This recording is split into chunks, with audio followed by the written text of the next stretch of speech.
sont appelées sorcières. Dans ce camp à Kuoko, dans le nord du Ghana, vivent 113 femmes, dans une prison à ciel ouvert.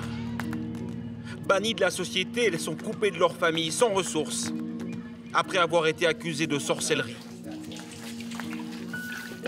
Pour cette femme, Asia Foucheini, l'enfer a commencé il y a 6 mois, quand des hommes ont encerclé sa maison. Ils l'accusent d'avoir tué par sorcellerie une voisine de son village. J'ai entendu une foule réunie devant chez moi. Puis quelqu'un a passé la tête par-dessus le mur et a dit « Une femme est morte et c'est de ta faute. C'est toi qui l'as tuée. On va te tuer. » Je lui ai répondu « Mais comment j'aurais fait? Je ne la connais même pas. » Pour sauver sa peau, elle accepte de partir et de venir vivre dans ce camp.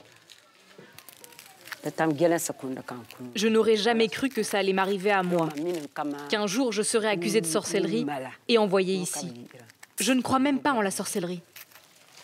Sans aucun jugement, ces femmes sont condamnées, souvent par le chef du village, à vivre recluses dans ces huttes, parfois avec leurs enfants. Et il n'y a aucune loi pour interdire cela. 2 ONG tentent de venir en aide à ces parias. Mustapha Issa travaille pour l'une d'elles. Il a lui-même passé toute son enfance dans ce camp.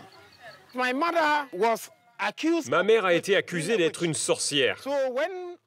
En arrivant ici et en grandissant, j'ai réalisé que ma mère était innocente.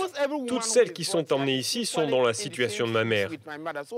Donc je compatis avec toutes celles qui sont accusées de sorcellerie. Aujourd'hui, il rend visite à la doyenne du camp. Cela fait 33 ans qu'elle attend de retrouver la liberté. Bonjour. Bon après-midi. Comment allez-vous? Son neveu, qui lui devait de l'argent, l'a accusée de sorcellerie pour ne pas avoir à rembourser sa dette. Aujourd'hui, elle appelle à l'aide pour pouvoir enfin rentrer chez elle. Ici, la souffrance est trop grande. On ne trouve même pas à manger. Regarde cette racine bouillie. On doit tenir avec ça jusqu'à demain. C'est trop dur.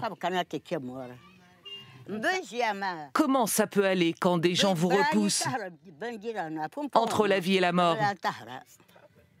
Mustapha recueille quelques informations sur la vieille femme pour ensuite aller plaider sa cause dans son ancien village et obtenir son retour.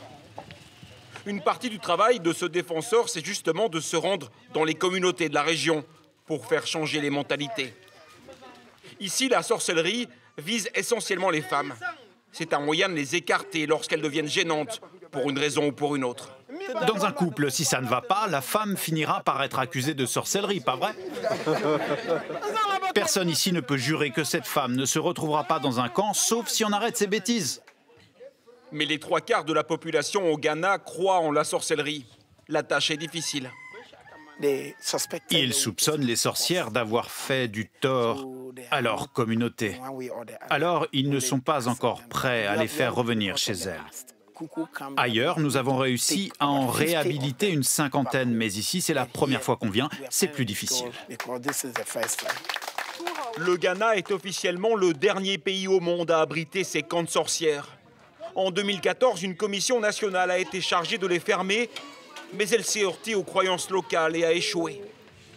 Il reste aujourd'hui 5 camps à travers le pays, dans lesquels vivent 300 femmes.